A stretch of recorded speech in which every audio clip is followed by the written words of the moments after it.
O STF ele negou o pedido da defesa do Daniel Silveira para trabalhar e para estudar fora da prisão. Pedidos que são normalmente concedidos a milhares de presos do país.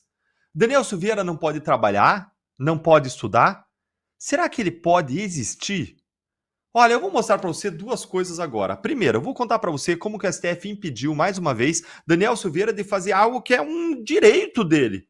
E um dos maiores objetivos, aliás, da pena, que é a ressocialização. Em segundo lugar, eu vou mostrar para você como que a nossa justiça é seletiva, concedendo a bandidos bem mais perigosos do que o Daniel Silveira direitos que não concede a ele. Bora então agora direto para o primeiro ponto.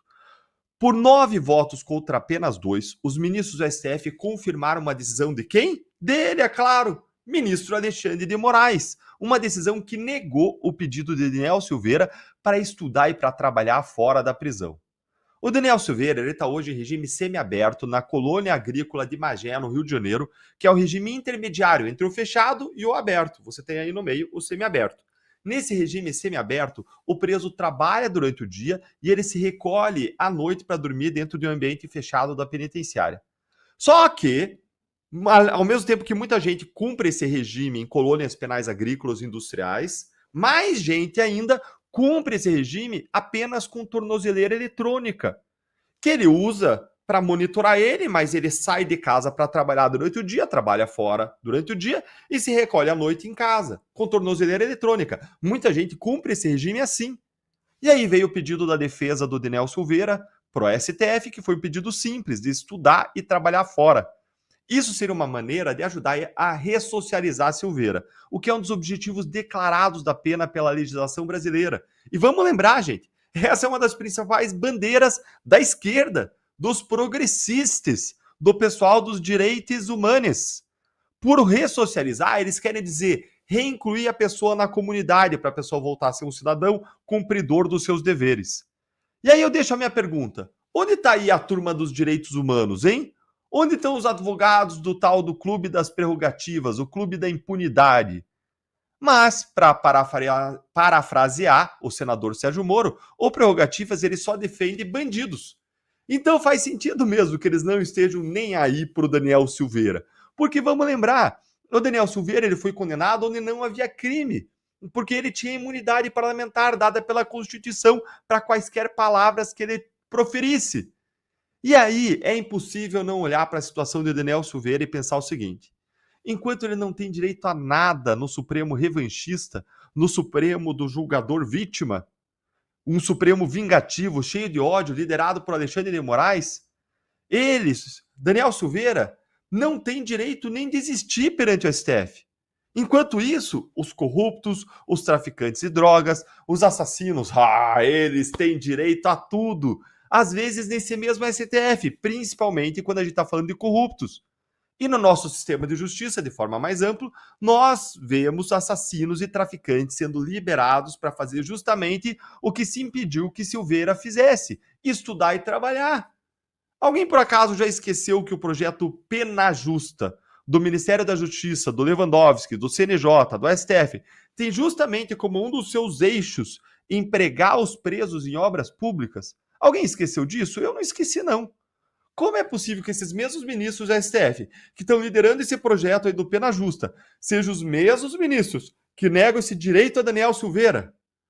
Olha, quando a gente vê um duplo padrão tão escancarado, tão explícito assim, essa é a prova mais contundente de que existe aí, de fato, sim, vingança e perseguição política. Porque não se está decidindo de acordo com a lei ou com o padrão do sistema de justiça. Está se decidindo de acordo com o fígado e com o nome escrito na capa dos autos. E vamos lembrar que o Daniel Silveira ele voltou para a cadeia no Natal do último ano, após ter sido solto em livramento condicional, porque ele foi e voltou do hospital e no caminho ele parou em um condomínio, de modo que o trajeto de ida e volta dele demorou o dobro do que deveria ter demorado. E vamos assumir que ele esteja errado nisso. Assuma isso. Vamos presumir isso. Ainda assim, a medida de mandar ele de volta para a cadeia sem dar uma segunda chance é algo que eu nunca vi no meu trabalho ao longo de 18 anos como procurador. Sempre o que você faz? O que é o padrão? Você vai lá, você adverte o cara, fala, se você continuar assim, você vai voltar para a cadeia e você dá uma segunda chance antes de prender a pessoa de novo. Não importa se você gosta ou não da ideia da segunda chance, a questão é, esse é o padrão da justiça. Mas, Enquanto criminosos de rua e corruptos, eles têm muitos direitos, outros que caem na desgraça do STF, não na graça do STF, né? Caem na desgraça do STF, esses outros eles não têm direito a nada. E aí, indo para o meu segundo ponto, eu quero ler a seguinte manchete aqui para vocês, bastante recente, que diz o seguinte: Justiça autoriza careca do INSS a viajar a trabalho para São Paulo. Opa, opa, opa, opa, o que é? Não, não é possível isso. Eu só posso estar lendo errado. Para você que não sabe quem é o careca do INSS, ele é simplesmente considerado pela PF o epicentro hoje do maior escândalo de corrupção da história do Brasil, os desvios e fraudes do INSS. O careca do INSS é apontado pela PF como operador do esquema que fraudava descontos em folhas de pagamento dos aposentados e dos pensionistas. Segundo as investigações da PF, ele teria repassado mais de 9 milhões de reais a servidores do INSS e a dirigentes das associações envolvidas nas fraudes. E a gente está falando de bilhões de desvios. Mas, veja bem, não, careca ali tem direito de viajar. Talvez porque ele seja careca. Alguém lá se identifica com ele. Esse careca do INSS, ele tem direito a trabalhar fora, o que ele quiser. Mas não se preocupe, porque perigoso mesmo é um deputado que tem imunidade parlamentar chamar o juiz de cabeça de ovo nas redes sociais. Essa sim é a maior ameaça à democracia. O problema de verdade do Brasil são as redes sociais. Ainda bem que o Supremo, nosso salvador da democracia, vai julgar a regulação das redes nessa semana.